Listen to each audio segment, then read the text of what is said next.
untuk ke Piala Dunia masih cukup jauh perjalanan untuk Indonesia. Ronde 4 menurut saya. Iya, cukup jauh itu kan. Artinya jauh itu menang lawan Cina. Kalau kalkulasi maksimal, ambil 1 draw dengan Jepang di Osaka, ronde 4 kita. Ronde 4 kita. Oke pemirsa, selamat bertemu kembali dengan saya di channel MF Sport. Kali ini ada sesuatu yang menarik ya dari salah satu pengamat sepak bola di Indonesia. Ya, tentunya itu adalah Bung Toel, di mana dalam acara Bung Toel memprediksikan kapan timnas Indonesia ini lulus ke Piala Dunia. Namun bukan hanya itu saja, tentunya ada hal yang menarik lagi dalam acara tersebut dari Bung Toel. Seperti apa? Mari kita simak terlebih dahulu. Buat orang yang nggak ngerti gitu loh, seolah-olah ngasih apa janji-janji surga. Jadi yang paling realistis dengan 9 poin sekarang, lawan Cina harus menang 3 poin gitu loh, supaya jadi 12 perhitungan saya dengan pergesekan Arab lawan Bahrain terakhir lawan Cina. Menurut saya kita masih punya peluang untuk lolos ke ronde 4, untuk kita punya harapan mulai lagi dari nol. Entah nanti drawing grupnya sama siapa. Asal jangan sama Irak atau Jordania lah. Harapan saya nggak masuk bareng di situ. Tapi gitu Tommy, boleh saya potong? Silakan. Jadi kan tadi sebetulnya pembicaraan itu setelah lawan Cina kan lawan Jepang. Yes. Peluangnya gimana lawan Jepang? Kalau Jepang udah lolos, asumsinya ya dia mungkin nggak akan gaspol kan? Ya, nggak akan gaspol. Tapi tidak ada satupun sebetulnya sejak awal kita masuk di grup ini, tidak ada satupun manusia di Indonesia ini yang memperkirakan Indonesia akan lolos langsung. Tidak ada satupun. Ya, itu yang saya maksud supaya jangan misleading. Ya, prediksi terbaiknya kan dibuka posisi 4 atau posisi 3. Betul, tadi kan dibuka kita langsung lolos nih. Orang seakan-akan berpikir itu, padahal tahapan formatnya nggak gitu. Yang bakal lolos langsung kan Jepang sudah. Kalau lihat posisi klasemen sekarang, Australia yang terbesar. Dan dia punya pengalaman memang, pemain lama. 2006, 10, 14, 18, 22 lolos terus Piala Dunia. Jadi yang kayak gitu juga nggak boleh dinafikan. Betul tadi Errol Iba, level kita sama kok sekarang. Pemain-pemain yang sekarang Indonesia, timnas Indonesia dengan naturalisasi ini sama Australia, betul. Sama. Cuma kan pengalaman main di panggung ini kan menang Australia. Kita diakselerasi nih. Sorry kalau ngitung nih. 1, 2, 3, 4, 5, 6, 7. Sama. Kualitas individu materi pemain sama dengan Australia 7. Tapi Australia 7 itu kan pakai jalan. Kalau kita kan pakai akselerasi, mohon maaf.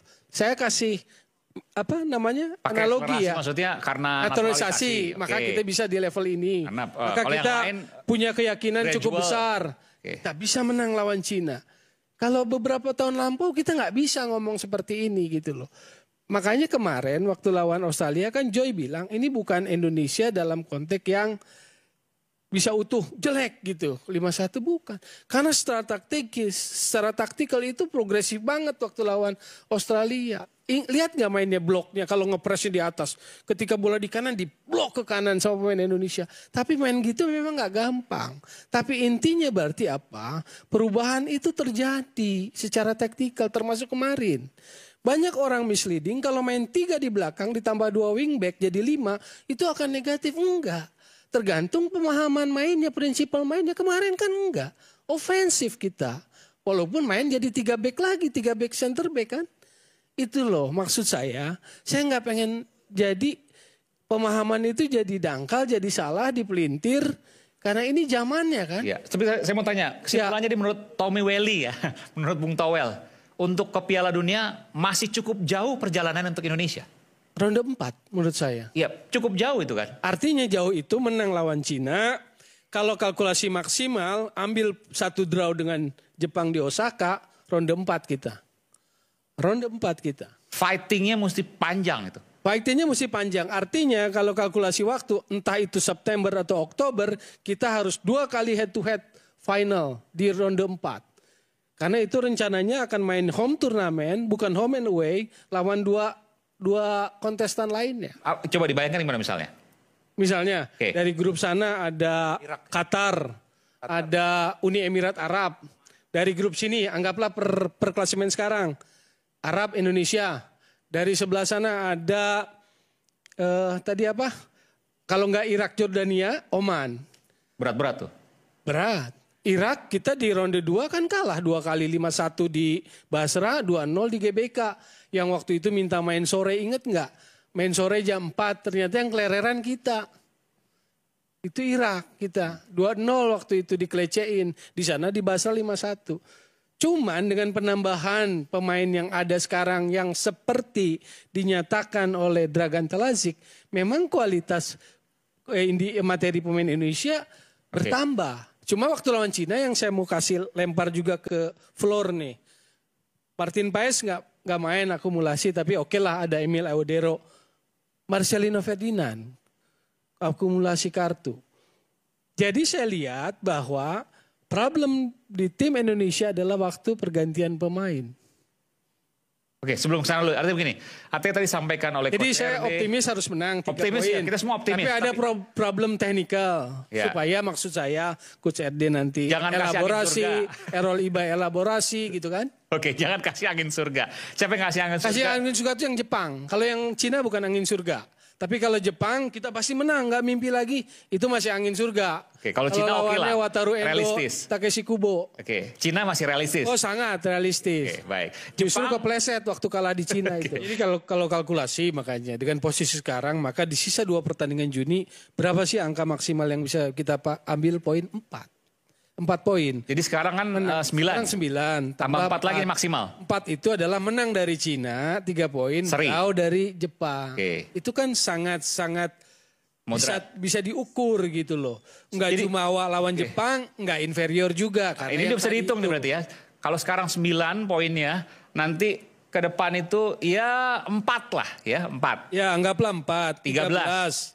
13. Siapa yang kira-kira bisa samain 13? Sekarang kan Australia 13 ya. Ya. Katakanlah Australia di 2 pertandingan lagi masih dapat. Jadi makanya yang paling realistis peringkat 3 dan 4 kita amankan. Artinya kita belum ke Piala Dunia supaya itu yang saya maksud nggak misleading. Mimpi itu terjaga sampai saat ini, iya karena kemarin menang lawan Bahrain. Tapi mimpi itu masih harus diperjuangkan dengan cara itu tadi supaya kita bisa berjuang di ronde 4. Okay. Saya sepakat sama Towel kalau maksimal 4. Karena kan 4 lagi nambah. Okay. Nambah 4 dari 9. Sekarang 9 kan Tom? 9. Jadi saya sepakat sama Tom. Jarang saya sepakat sama Towel. Nah saya mau nambahin yang Joy tadi. Kan ada kekhawatiran tadi 5 Juni. Jadi gini. Ada benarnya. Saya lihat ada perbedaan dalam sisi intensity. Mungkin kebugaran. Saya mau katakan mungkin karena saya bukan orang di dalam technical di tim. Yang saya dapat informasi ternyata jet lag dari Eropa ke sini itu lebih capek, lebih berat dibandingkan jet lag kita ke sana. Katanya kata orang-orang yang berpengalaman soal perpindahan penerbangan itu. Jet lag dari sana. Pemain-pemain itu betul kumpul hari Selasa, main hari Kamis di Australia. Ada hanya 2 hari kan ya. Makanya saya ngelihat kok ada perbedaan kemarin sejak awal di luar motivasi dan sebagainya. Intensitinya tuh grade-nya tuh agak beda tuh sejak main. Jadi waktu habis kalah dari Australia tanggal 20, 21 paginya kan private jet pulang. 21, 22, 23, 24. 4 hari aja istirahat tuh beda. Beda kebugaran. Jadi itu faktor. Kita bicara sepak bola yang sehat. Kita bicara objektivitas, kita bicara soal lebih mengerti sepak bola.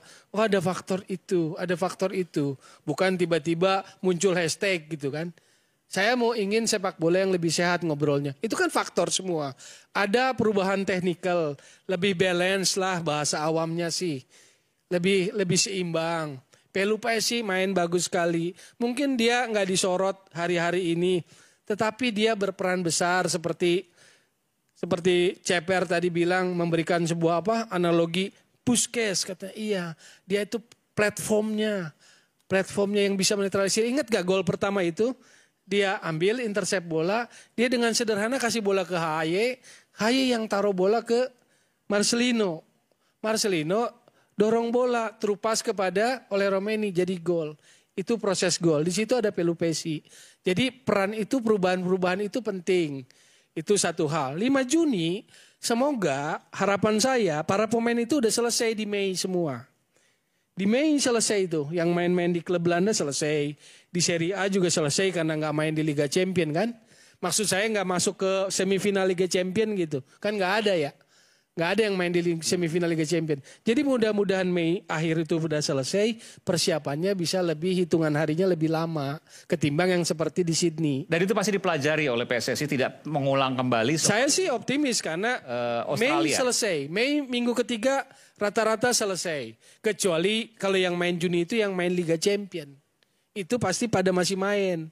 Yang main di Liga Champions. Kalau selesai artinya kesini semua dong? Ya artinya kumpulnya bisa lebih lama menjelang lawan Cina. Itulah juga faktor yang bisa dianggap memperbesar peluang 3 poin gitu loh.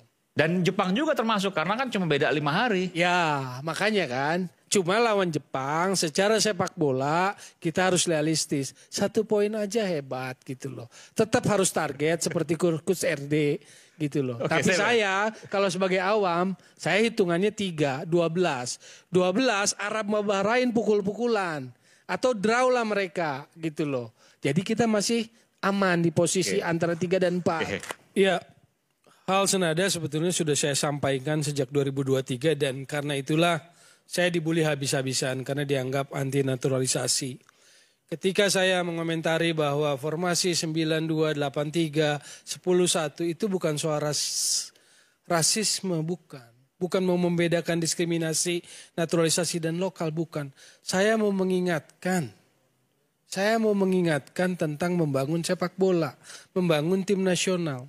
Bedakan dengan frasa membentuk tim nasional. Karena positioning saya cuma sebatas itu bisanya sebagai pengamat bola. Mengingatkan proses membangun sepak bola.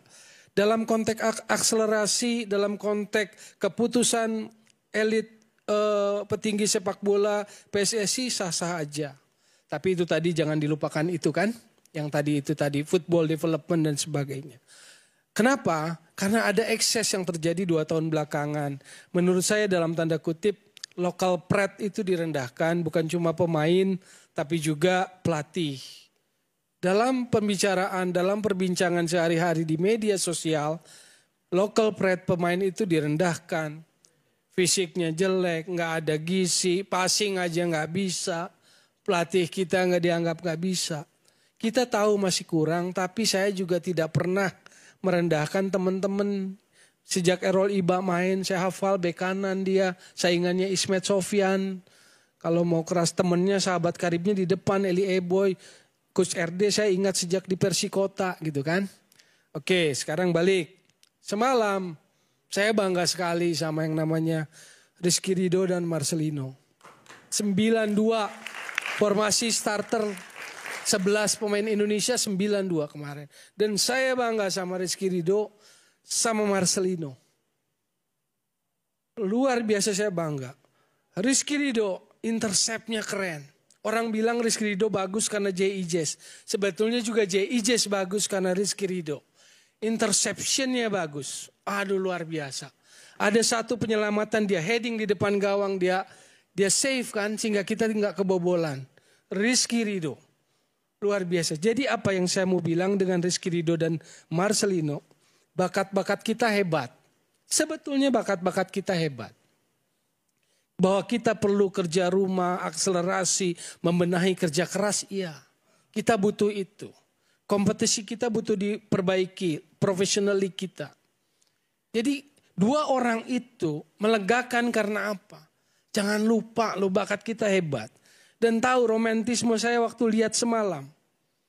Kalau saja Boas hadir pada saat ini di era kehebatannya. Widodo Ceputra hadir saat ini di era kehebatannya.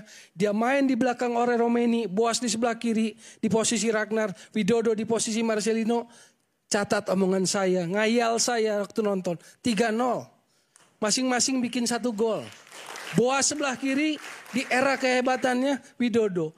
Yang saya mau bilang bukan lagi halu, bukan. Artinya saya mau bilang, kita punya bakat yang luar biasa loh. Kenapa? Karena waktu pergantian Ragnar dan Marcelino, kelihatan ada penurunan bobotnya. Ketika Marcelino diganti Eliano Rendes, kelihatan. Ketika Ragnar diganti oleh Rizky Kambuaya, kelihatan. Saya nggak bilang Rizky Kambuaya jelek. Saya mau bilang dia bagus, cuma dia kesempatan bermainnya kurang. Makanya tadi saya lempar isu. lawan Cina, Marcelino gak main loh. Siapa pertanyaannya? Eliano Render. Saya terus terang deg-degan, khawatir. Makanya Ricky Kambuaya bisa nggak? Bisa harusnya. Cuma dia menit bermainnya, kesempatannya kurang. Bukan nggak jago. Kemarin lihat dia flashing kayak Modric kaki kanan ke Eliano Reinders. Itu keren banget asis, cuma kagak gol. Gitu loh. Maka romantisme saya sepak bola waktu nonton itu terus terang aja, ngayal. Saya cuma mau bilang di balik khayalan saya, bakat kita itu luar biasa. Bahkan Rizky Ridho kan fantastis. Fantastis itu. Main. Baik. Nah sekarang ngayal. Peluang Indonesia lolos? Ya. Lewat ronde 4 feeling saya. Prediksi saya. Lolos Piala Dunia?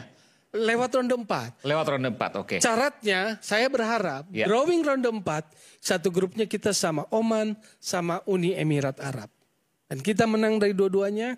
Atau menang dan draw, kita juara grup, kita lolos Piala Dunia. Jika itu keinginan semua orang yang hanya mau lihat itu. Oke pemirsa, seperti apa komentar dan pendapat kalian? Silahkan tulis di kolom komentar. Salam olahraga, kita Garuda.